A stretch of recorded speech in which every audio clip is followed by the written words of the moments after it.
Hey everyone, this is Doug Kenny here. We're here again on Stories from Motorsports, and we have Ken Thwaits with us. Hey Ken, how you doing? Hey Doug, nice to meet you face to face, and I'm glad to have that you're having me on your show today. We appreciate having you. Give our followers a little bit of a rundown of what you're known for. Well, my claim to fame is, well, right now I'm racing in the Trans Am series. I'm in the TA class, which is the fastest class. Last year was, our last race was last weekend down at Circuit of Americas, but this is my first year in that top class. The prior year in Trans Am, I was the XGT champion, and that class features Porsches, and I was running an Audi R8 GT3 car in that series, and what a fantastic car that was to drive. But I graduated up the TA class, finished fourth in class, surrounded by class champions, multiple time champions, Amy Ruman, Simon Gregg, Chris Dyson won the series this year. And so really was surrounded by some really fast company. So, those cars are just fantastic cars to drive. And this coming season, they're moving to an 18-inch wheel and tire package from Pirelli, which allows you to put bigger brakes under the car, so it will not only corner better, but it'll stop better. And they will be the fastest GT cars in the world. So they are incredibly fast. Everybody should check out the Trans Am series next year. So that's what I'm known for most recently. Back in the day when I first started racing in the 70s and 80s, I raced a series called Formula Mazda. It's a pro Formula Mazda series, and they're still racing today in the Road to Indy series. But in those days, it started in 1984, and in 1985, I was the champion of the Pro Formula Mazda series. So I spent a long time racing throughout, the years, and I started in Formula cars, and now I'm running in GT cars, sedans, fast sedans. What are GT cars? Well, GT cars, are really started out as like street cars that turned into race cars. They're actually from the factory race cars, like an Audi R8 LMS car. That was built at Audi and actually built on the Lamborghini, which is owned by Audi. They have a little factory in another one-off place, and they build the Lamborghini Huracans, and they build the Audi R8 race cars in this facility. So they crank them out and sell them all over the world. And the car that I raced actually won the Daytona 24-hour race in the GT3 class that year. So not only was I racing a pretty cool car, it was a Daytona winner, and also considered a vintage car at the time because it was over 5 years old. So anyway, a GT car normally is a production race car built by the factory. That's really interesting. So, what made you get into racing? Well, my father raced a little bit after he saw the movie called Grand Prix.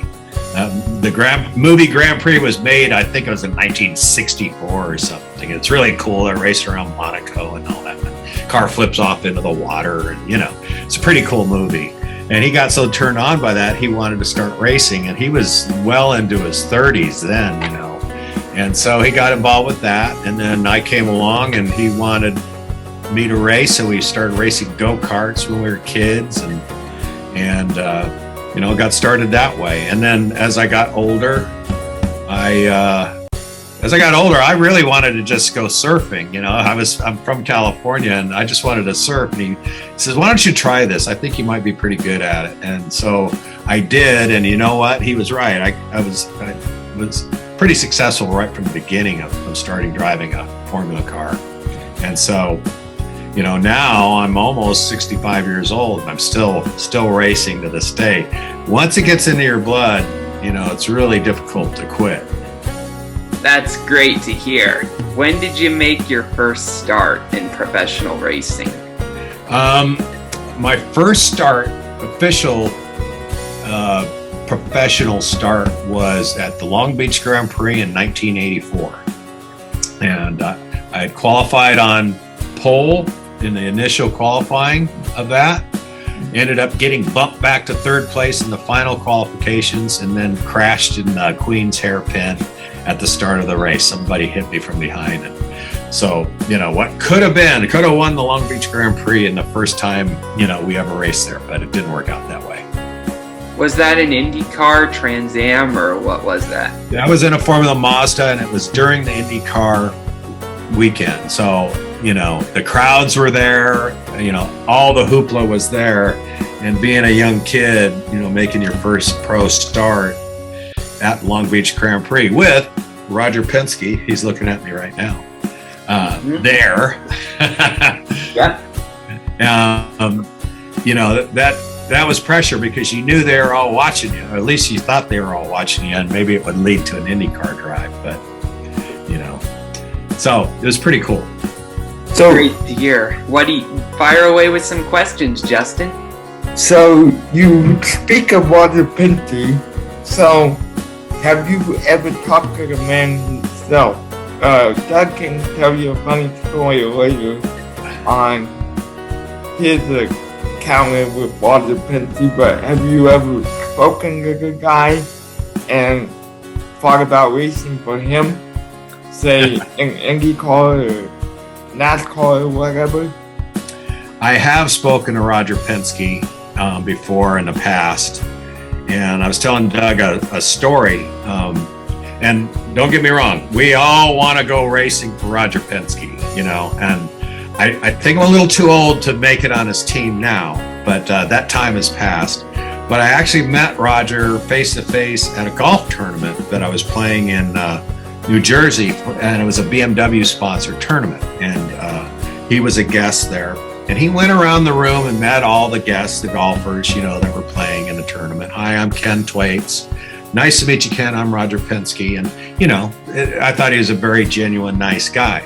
We play the golf tournament. Now this was 5-6 hours. We have dinner and all that, and so the event's over, and it's like 10 o'clock at night, and I go out to the curb to get my golf clubs and throw it in a rental car and leave, and he's there with his driver and limo getting ready to head to the airport, and he comes up to me and says, "Well, hey Ken, how did you like the tournament?"